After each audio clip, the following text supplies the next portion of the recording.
Welcome to Taste of Truth Tuesdays, where we'll be serving up bite-sized conversations on all things fitness, nutrition, mindset, and spirituality. So grab your headphones and get ready to taste the truth with us every Tuesday. Subscribe now on your favorite podcast platform because every bite counts.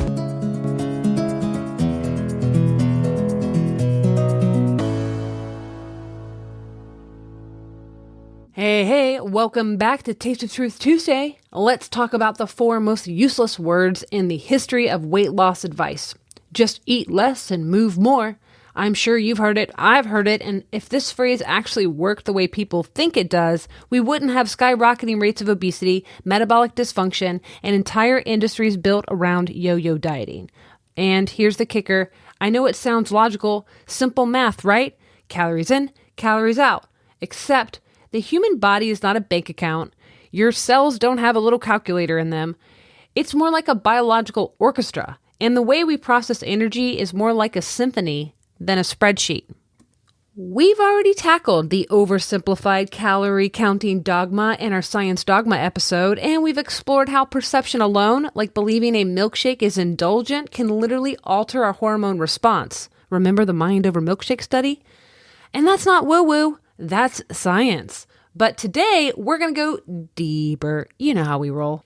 Because beyond the CICO model, which is calories in, calories out, beyond the calorie obsession, there's a much bigger, messier, and more fascinating reality about metabolism, obesity, and why diet advice keeps failing people. And I know what some of you might be thinking, but Megan, are you saying calories don't matter? No, that's not what I'm saying. I am saying that they don't tell the whole story. The way we eat, when we eat, why we eat, our hormones, stress levels, metabolic adaptations, even our past dieting history, all of it plays into how our body responds to food. So, as we close out Season 3 of Taste of Truth Tuesdays, I want to leave you with something foundational. Not another diet trend, not another oversimplified soundbite, but with a real, nuanced conversation with what actually influences metabolism, weight loss, and why some of the most popular diet strategies like keto, intermittent fasting, or simple calorie counting work for some people, but absolutely wreck others. And here's the disclaimer. I'm not an advocate for low-carb dieting in general, especially as someone who's recovered from an eating disorder. But my guest today, he eats low-carb and keto, and here's what I respect. He's not dogmatic about it. He understands that the real answer to health and weight loss isn't found in any one-size-fits-all approach. It's all about bio-individuality. So grab your coffee, take a deep breath, and get ready to rethink everything you thought you knew about metabolism. Let's do this. Well, what is the calorie? Well, it is a unit of measurement, and it has a fascinating history that ties directly into the calories in, calories out debate. And while many assume the calorie has always been the standard for measuring food energy, its adoption in nutrition is actually relatively recent, and it's shaped by the shifts in scientific understanding, industry influence, shocker, and public health narratives.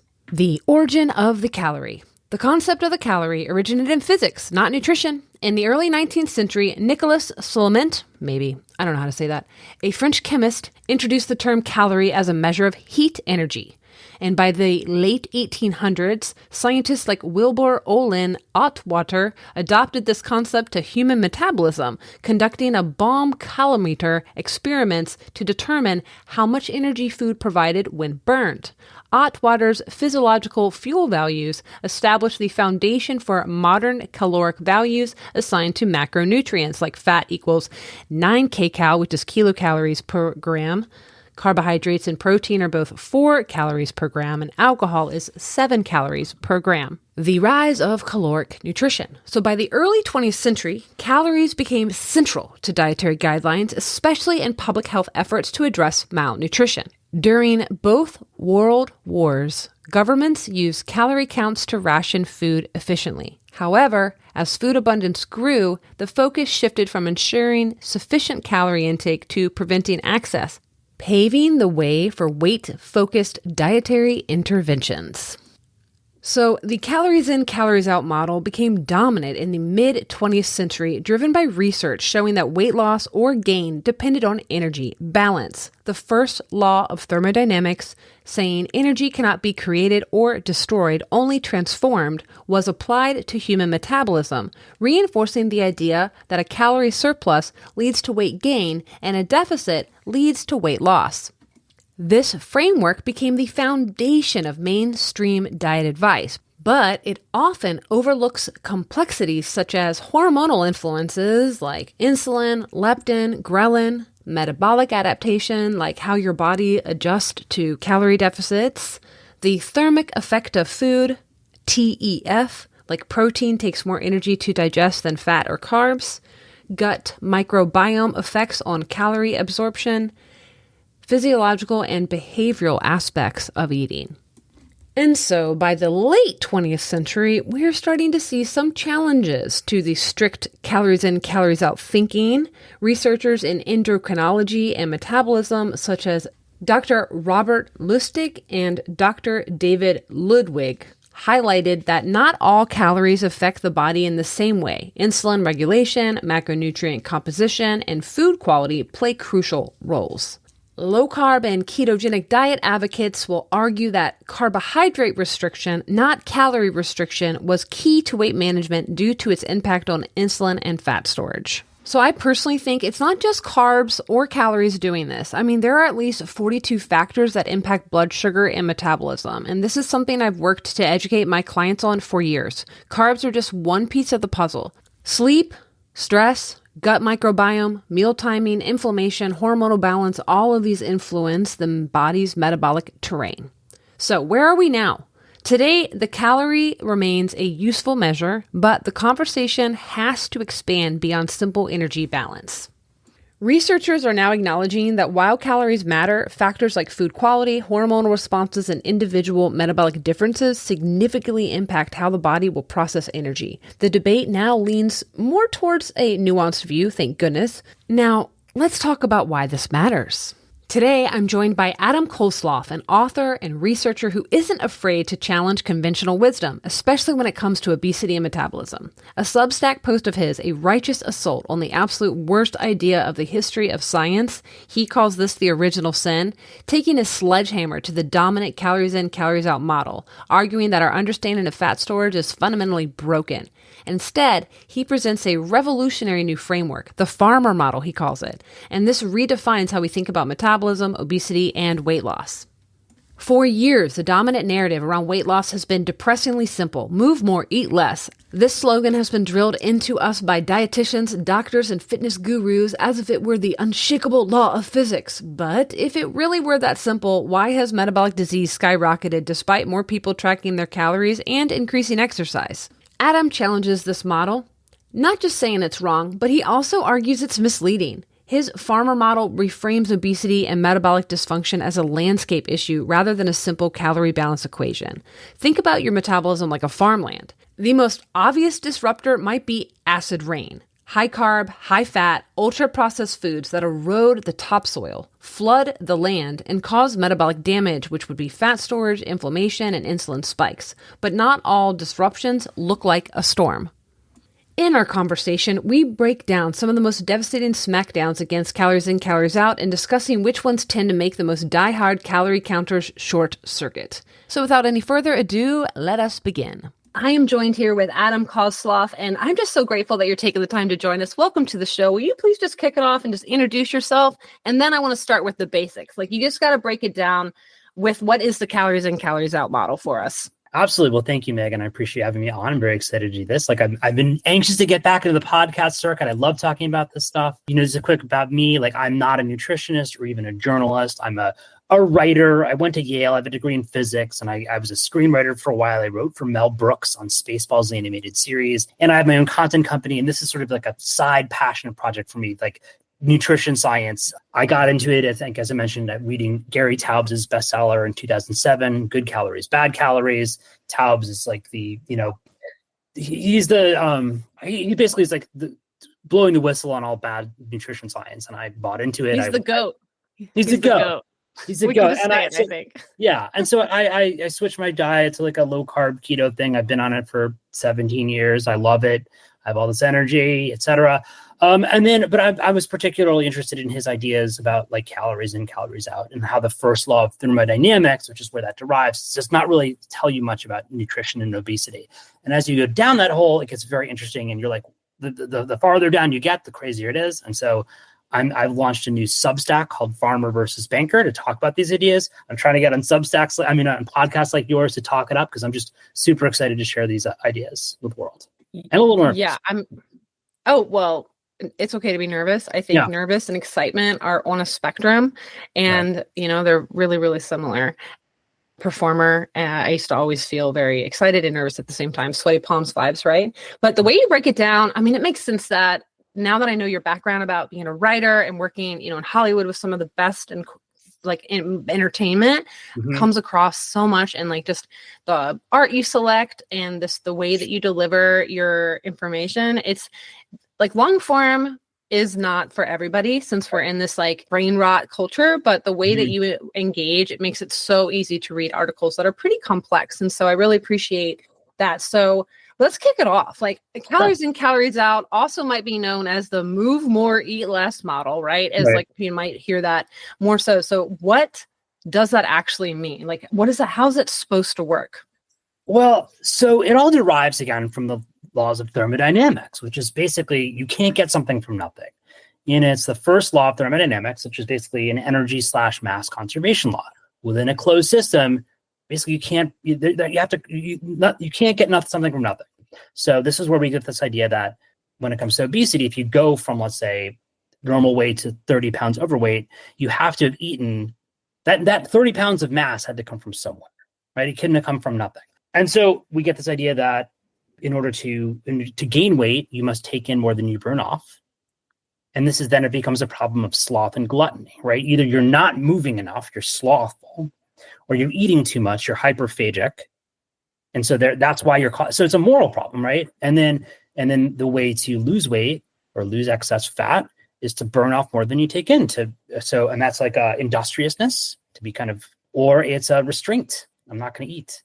And so we have it's a real moral angle, and it's really hard to overstate how much the CICO, calories in, calories out thinking just permeates our entire culture, the way we think about obesity. And I see it as like the original sin of our medical establishment, because all of our thinking about obesity and related diseases, diabetes, even cancer, Alzheimer's, metabolic syndrome, they all flow from this idea that obesity is caused by positive calorie balance, and it's fixed by negative energy balance. What about diabetes? Well, it's associated with obesity. It's because we eat too much. And we have this whole mythology developed around this concept of calories in, calories out.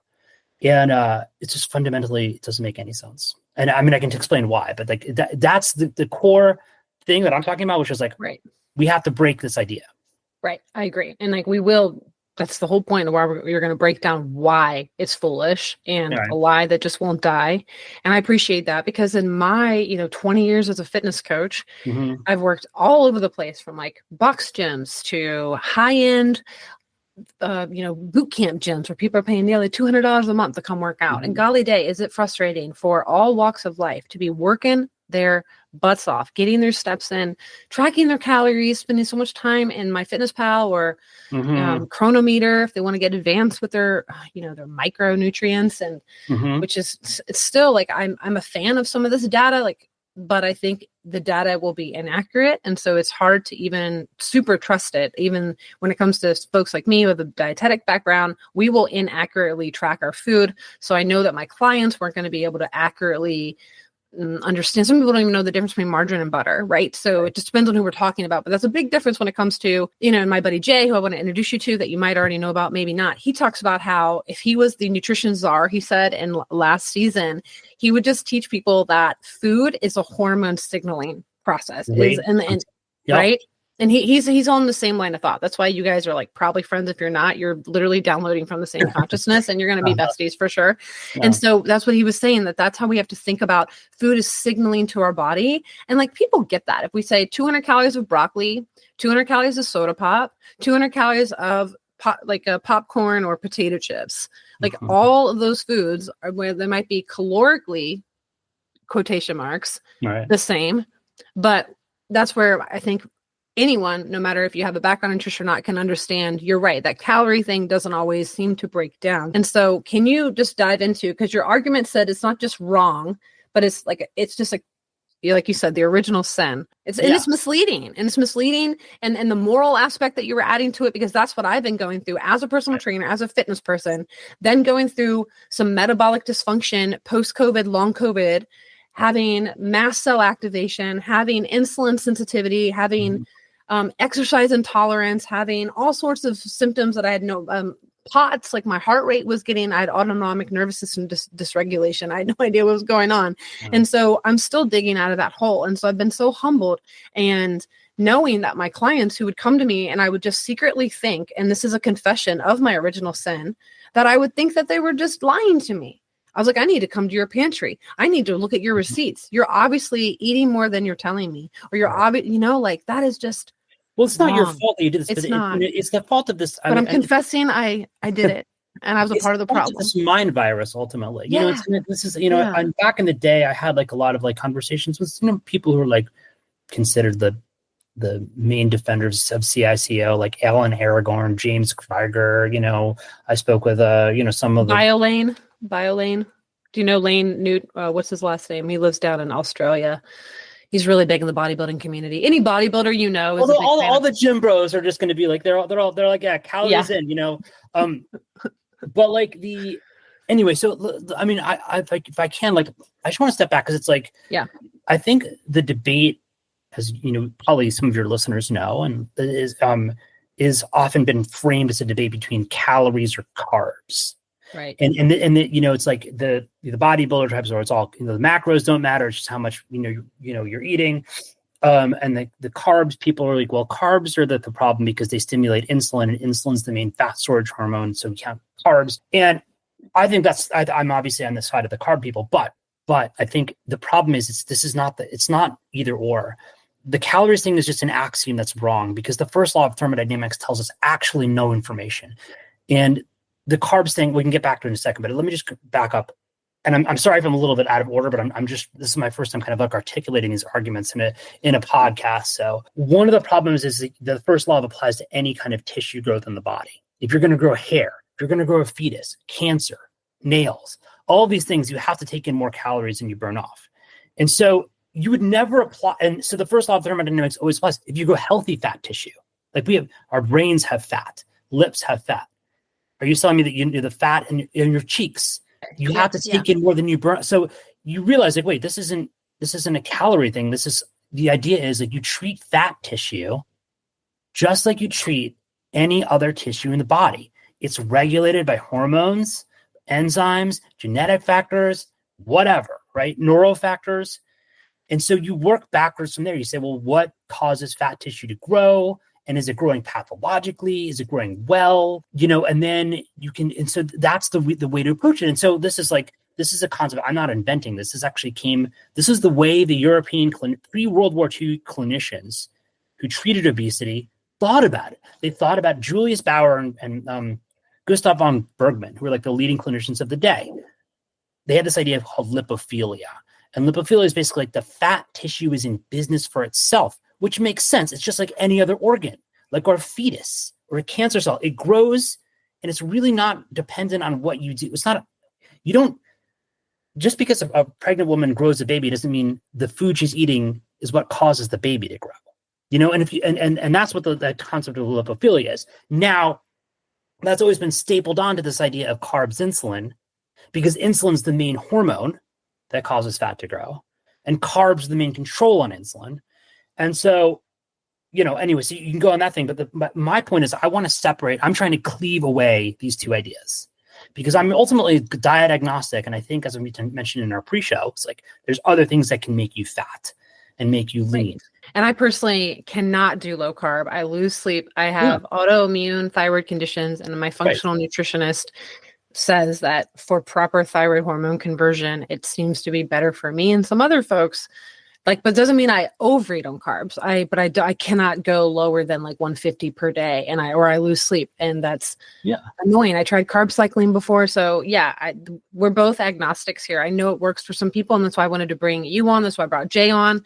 But yeah, it's important to make sure that if it doesn't work for you, you're not a moral failure, right? No, you're not a moral failure. And what I try to do, and what this is what I'm like super excited about. Why I got back into this is like, I spent years, over a decade, like thinking about this, debating with people.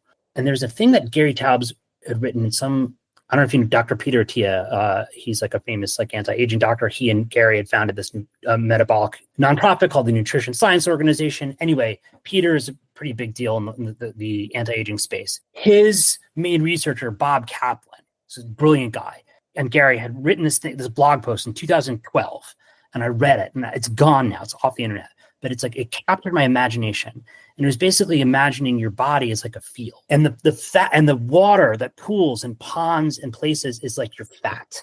And the water that pours into it is your calories. And so you can see if you think about your body as like a farm. And this actually comes from a relatively unknown discipline in obesity research called settling point theory. These guys did this work in the 1970s originally, which is sort of related to set point theory. It's another thing. But basically imagining the body as a field and the water is your fat tissue. The original settling point theory people thought of this as like a reservoir, but it's immobile, right? It's like almost like a concrete pool. But I'm like, it's better to think of it as a field, because what matters in this case is not just the water that comes into this field and out, or the quality of the water, which is like the quality of your diet, carbs, whatever. But it's rather the topography, the shape of your metabolic landscape.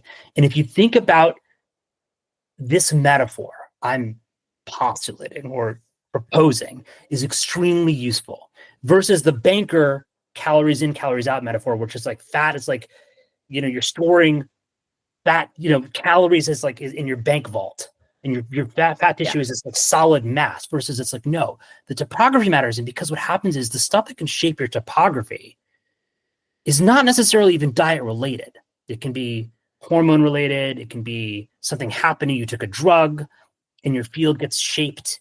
And so using this metaphor is very helpful, because then you realize I believe that it can solve a lot of the problems, the paradoxes in the field, the paradoxes we encounter trying to lose weight or make our bodies healthier. Does that make sense? It does make sense. And the topography idea also sounds similar to the concept of terrain theory. Oh. In a way. And you know about terrain theory? Oh, no, terrain theory. It would go, I should know who proposed that one, but it goes against germ theory by Louis Pasteur, who it's not saying that, well, I wouldn't say against, but it could work with, would be a better way to say it, because terrain theory, I think, showed very clear on with COVID, because depending on your metabolic resiliency, depending on your lifestyle, depending on your diet, depending on a lot of those factors, was how sick you got or how not sick you got.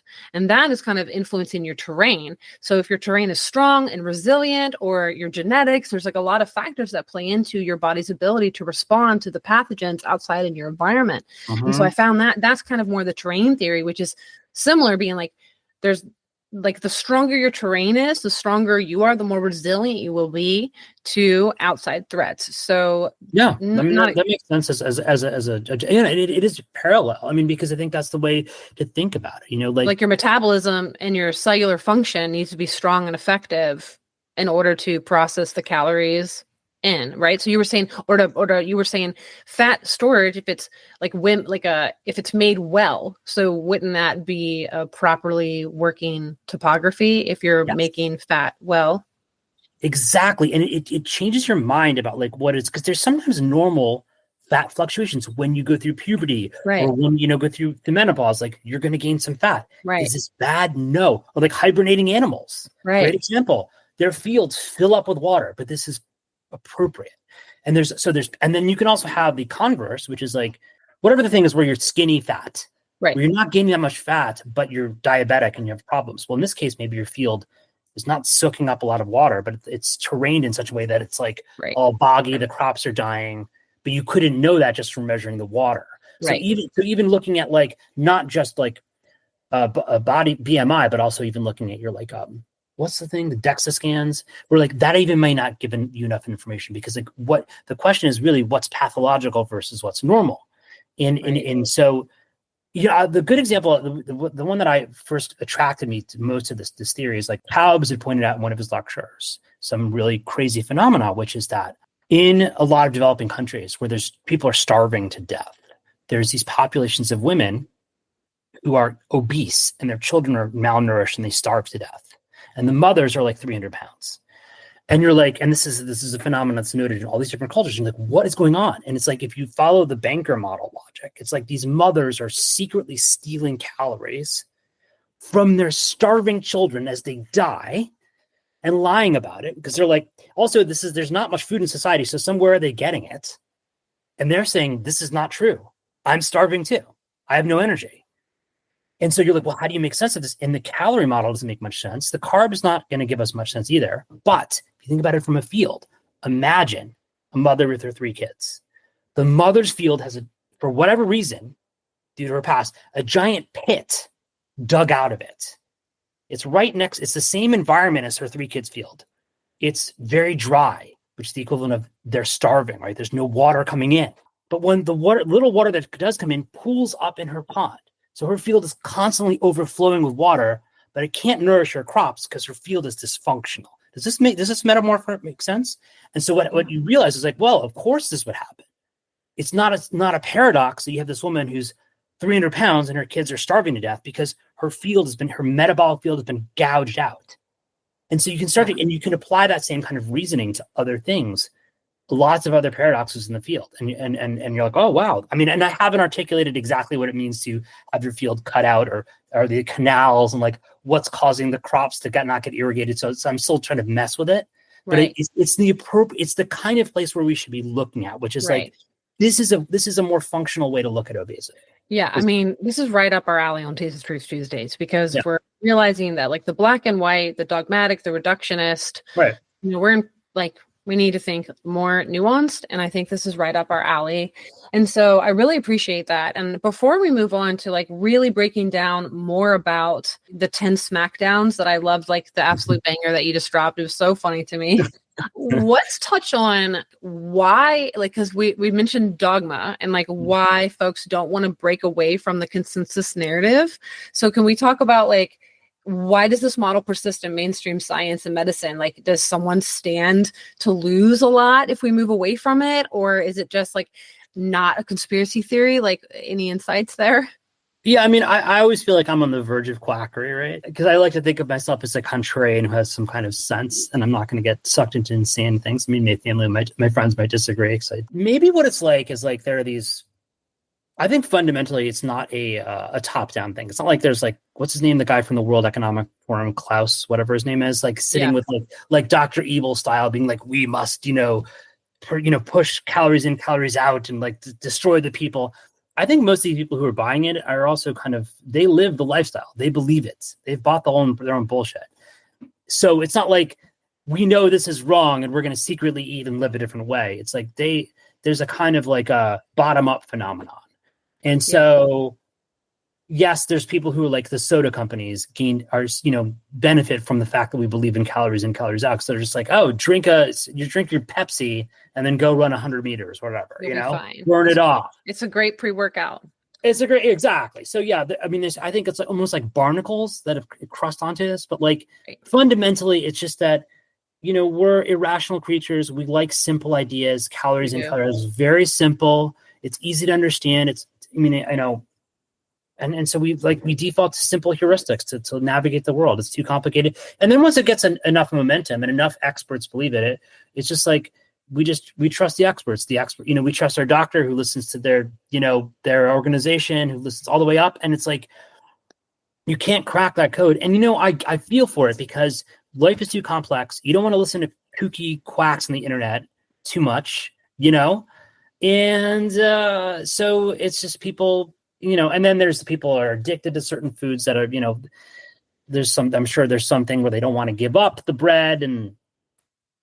But I think mostly it's the idea of it's a popularity contest, a simple idea that became super popular and you can't really take it out. Well, Before we move on from that, there is a crazy rabbit hole because I call myself a lowercase c conspiracy theorist. I'm not like QAnon vibes, but like diggity down to chat. So when it comes to the development of the food guide pyramid, do you know how much the Seventh Day Adventist religion influenced this at all? Yeah, I do remember that. Like, that then there was the Diet for a Healthy Planet. What's her name?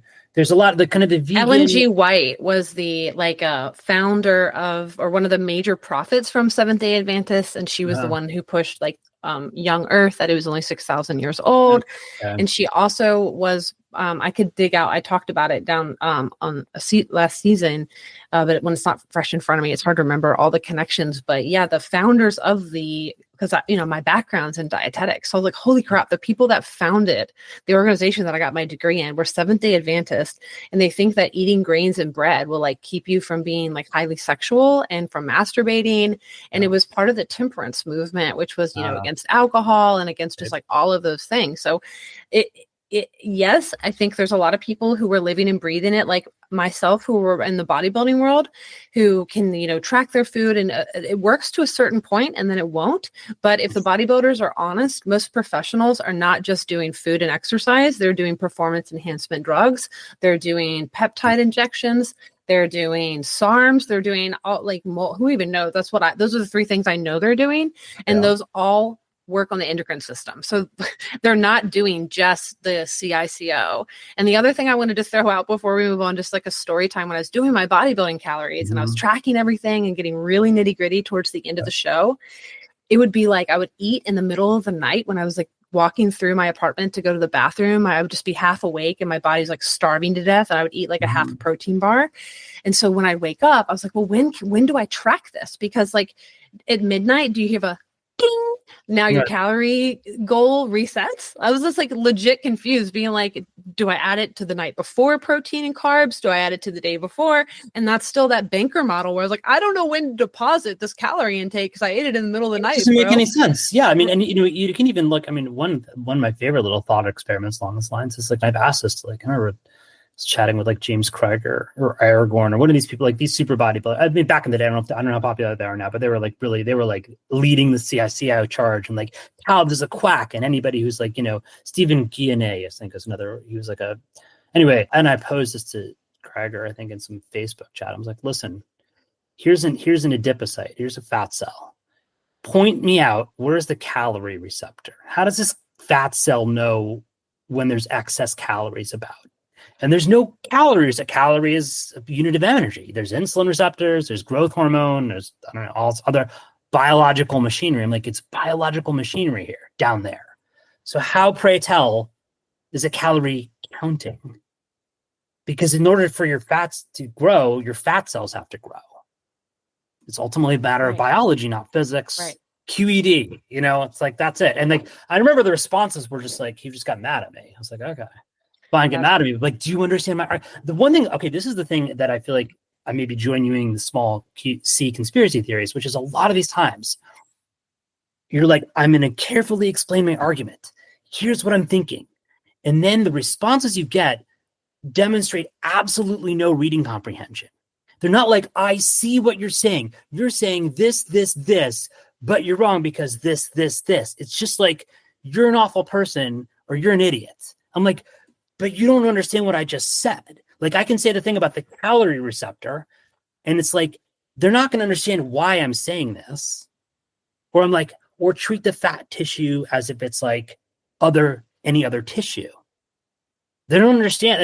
And so I think that's what it drives people to madness. And you're wait, but I've explained this to you. Why can't you understand? And I think it's the idea of and humans are irrational. They're blinded. It's very smart people can see a certain thing and they're you're stuck on understanding it. And if it's willful blind, I don't even think it's willful blindness. I mean, I think so. The cognitive dissonance isn't always willful. It just really isn't. I think it takes a lot of courage to be able to be willing to look at your worldview is wrong. I mean, that's what we do on Taste of Truth Tuesday. I have switched my worldview on multiple times, like depending on, like I was an atheist last summer and now I'm definitely not. And so I've been all over the map on lots of different topics. And I think it takes a lot of courage to be able to change your mind on big things like that. And I've had somebody on, Dr. Gregory Karras, on episode, like it was an episode early on season 2. He talked about, it's like when you're really stuck in ideological kind of stances, that it's called like a narcissistic rage, when you just go into an ad hominem attack like that, when you just attack someone's character. It's almost like an amygdala hijack, like your brain literally like short circuits. So it's, I think we're all responsible for our behavior, but it's almost like it is morality binds and blinds. So once you like commit to something, you were just like blinded by anything else. It's really hard to see outside. Like it's like bipartisan anger, it's very easy to not see where the other people are coming from. And that's like why this podcast is still small, because we're too nuanced for folks. We're not getting that hot take, too spicy. You know what I mean? Like people really like that dogmatic one way or the other, black and white thinking. And so I just really try to challenge that here. And we're just spectrum-based thinking and intellectual humility are, I think, like really how we'll advance and grow as a society, is just being able to really like question yourself, being willing to prove yourself wrong, being open to new ideas. And like what you said, when you hear someone challenge your argument, be able to understand their argument all the way through, which you might help, like you'll, like it's ultimately the best way to build your own pushback, is by understanding what someone is articulating in response to you. If you don't take the time to listen to their critique or their response, then you're not actually going to be able to grow as a debater. Well, it's also like, when you're dealing with things, it's really important to keep yourself honest. It's like, I remember one time, Gary, because I have some correspondence with him, it's like, he wrote this book called The Case Against Sugar, right? Right. And one of the reasons I trust him is because he's always looking for counter evidence. He's like, look at this. And there's like, I forgot what it was. It was like some study, the Kempner rice diet or something, like people who are eating high sugar diets, like their insulin resistance is cured. And he was just super curious, like, why is this happening? Right. And you can look at the Kempner rice diet. There's like the Star McDougalers, people on super vegan diets that are like the opposite of how you eat, and they're doing really well. And it's like, it's important to know that that's out there. Or like in Japan, Japan. I lived in Japan. They carbs out there. Right. Or like the Kitabans, famous, like, the southern, Pacific Islanders who eat basically nothing but sweet potatoes, and they have no disease, basically. Oh, okay. Well, if you believe the carbs are bad, how do you spin the Kitabans? And it's okay. You might still be able to do it, but you have to acknowledge it. You're like, this is a thing. And I think it's super, and always be willing to like, okay, maybe this, I'm holding this in a contingent way. And I think one of the ways, I've written about this a long time ago, I think it's a useful thing, is like, you almost think about, because it's dangerous to be too creative too. It's because we need to have structure in our world. We don't want them to see that everything is broken, right? But you can almost think of things as being open-minded and closed-minded as one of the axes, and the other one as being like, intelligent or dumb about it, right? And and they're all 4 quadrants. There's sometimes, I'm not going to think about it. I'm just going to accept what the conventional wisdom says and be dumb about it. And that's a useful thing. Most of the time we want to live there because it's expensive to leave that quadrant. And sometimes you're like hyper intellectual, but you're too close-minded. And so you're like, well, this is where like the gym bros come in. No, you're wrong. And like, but you're not able to see the other side. And then you can be the other side, which is I'm too open-minded. I'm very open-minded, but I'm not thinking. And then you're a quack. And then you're legitimately, like the radio signals from like Mars or whatever. And one of the ideal place to be, if it's something you care about, but it's also the most potentially expensive, is to be open-minded, but very critical thinking. I'm really going to think critically about it, but I'm going to entertain ideas. And you can't do that for everything, but for nutrition, because it affects all of your health, I think you should spend some time there. Yeah. If you end up deconstructing and challenging everything, you end up in a place called nihilism where you and I've been there, and it's really awful. So seeking truth does have a cost. I really appreciate you bringing that up. Well, we're coming close to the hour. So I mentioned your 10 smackdowns that lay waste to CICO.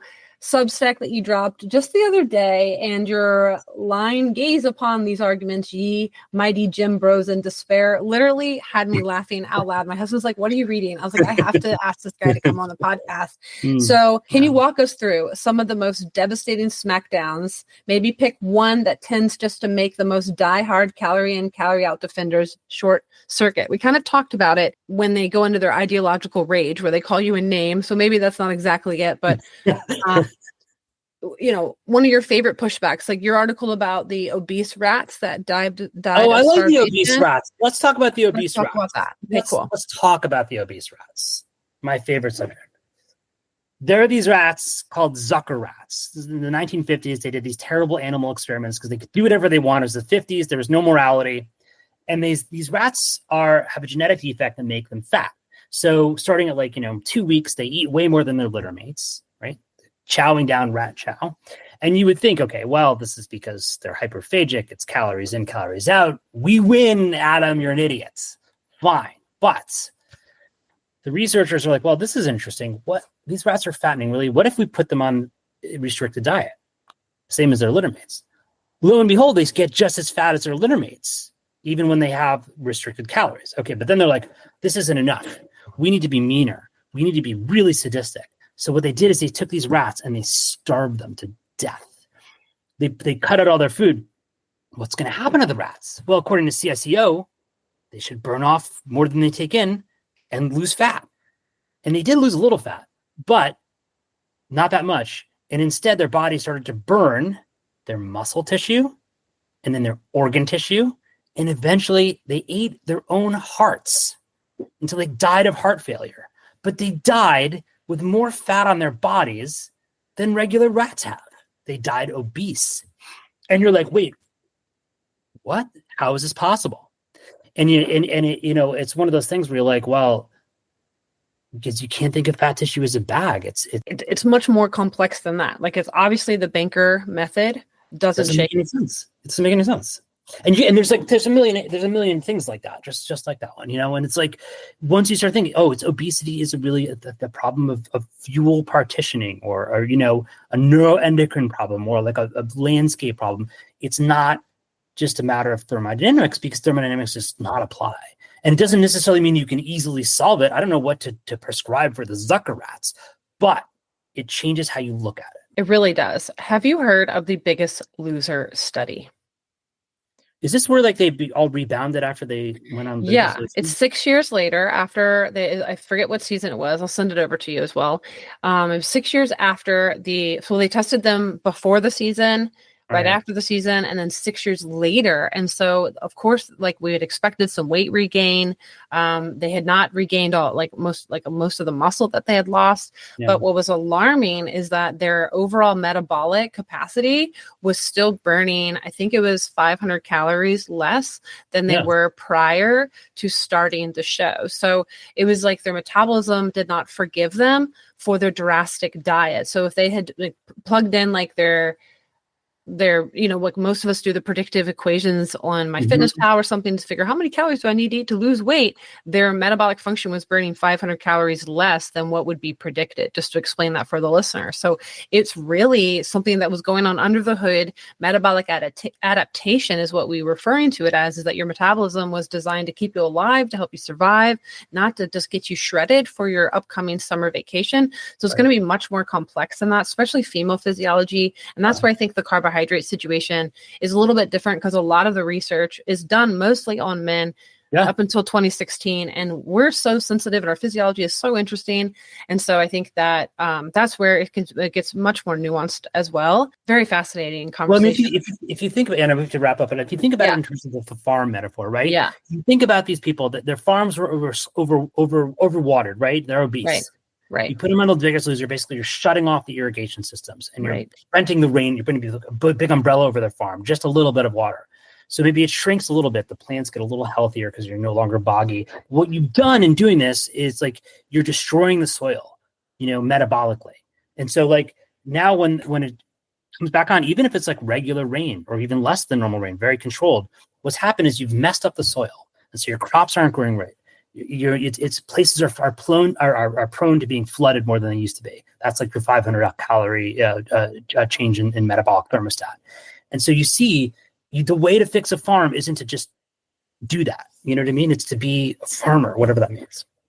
Well, yeah, it's regenerative agriculture. It's like knowing crop rotation. It's using, chickens to walk around and dig and poop. I mean, I didn't even mention that we have like a mini farm here, and I live on like a little mini homestead. We do a lot of hugelkulture and permaculture. My husband's into bonsai. And so I really appreciate your conversation and your ability to like nerd out and try to just, begin putting to words some of your argumentation here, because I really do think this is a very, very, very pertinent. I do think over the next 5 to 10 years, we're going to see big shifts. I'm hoping in science and consciousness and metabolic research, understanding that there's just so much more going on under the hood. You did, I do want to just throw it out there for the listeners that he wrote a really interesting article about how you gained weight on keto, because keto is often thrown out there as like, do this and lose weight. And like, you might lose weight pretty fast because it could be water, it could be muscle mass, it could be a little bit of fat. And I want to link that in the show notes for folks to read. Sure.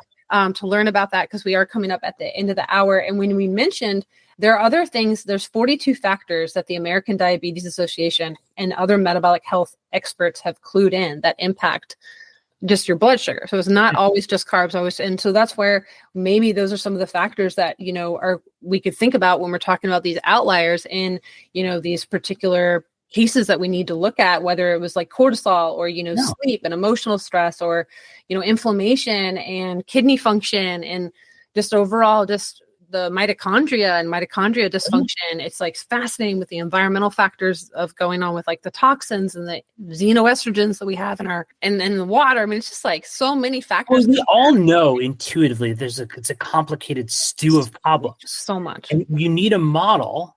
Yeah. That fits some of that in. Reflect that. Right. And it's like calories doesn't do it. It's too reductionistic. It's only like to a degree. Right. And you need, that's what I'm saying, something like the farmer, where you're like, or the terrain model, where you're like, that encompasses all those 42 factors and beyond. Yeah, I really do appreciate all of that. And just, kicking this off, is there anything that you want to add as we're closing down? You think we touched on everything? I mean, I could talk about this for hours, but no, I hope I don't come off as too much of a kook, but like, no way. Love to people, if you go to the Substack and you have any ideas and suggestions, like let me know. I mean, I'm looking to just like have this conversation with the world, because I feel compelled to do it. Yeah, I really think so. So I think it's important to like move with that calling. I'm obsessed with fat metabolism. It was my favorite thing in biochemistry when I was studying it in dietetics. I actually dressed up as a lipid bilayer for Halloween one year. I like made a bunch of balloons. Very nerdy.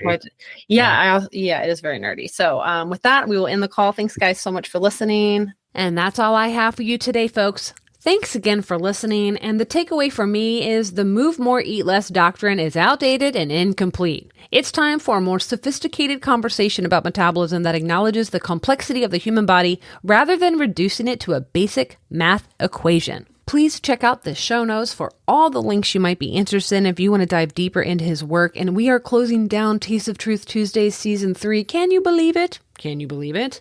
Have you listened to the Taste Test Thursdays episode that dropped? Because I released a new bonus series. Think of it like the leftovers, the ideas that were simmering on the back burner but never made it onto the main plate. And the series isn't just about what I didn't cover, it's about giving you a deeper look into my thought process, how I research, why I choose certain topics, certain guests, and the unfiltered thoughts that I don't always include in the main episodes. Some weeks are going to be more casual, some will be more research heavy, and some, like last week, will be more personal. Do you have any questions from previous episodes, or do you have a topic that didn't make the plate but you think it should? Send me your thoughts. I'd love to dish it out on a future Taste Test Thursday. And if you haven't left a 5-star review on Spotify or Apple, I would greatly appreciate it. Would love to hear from you. And until then, maintain your curiosity, embrace skepticism, and keep tuning in. Have a great week.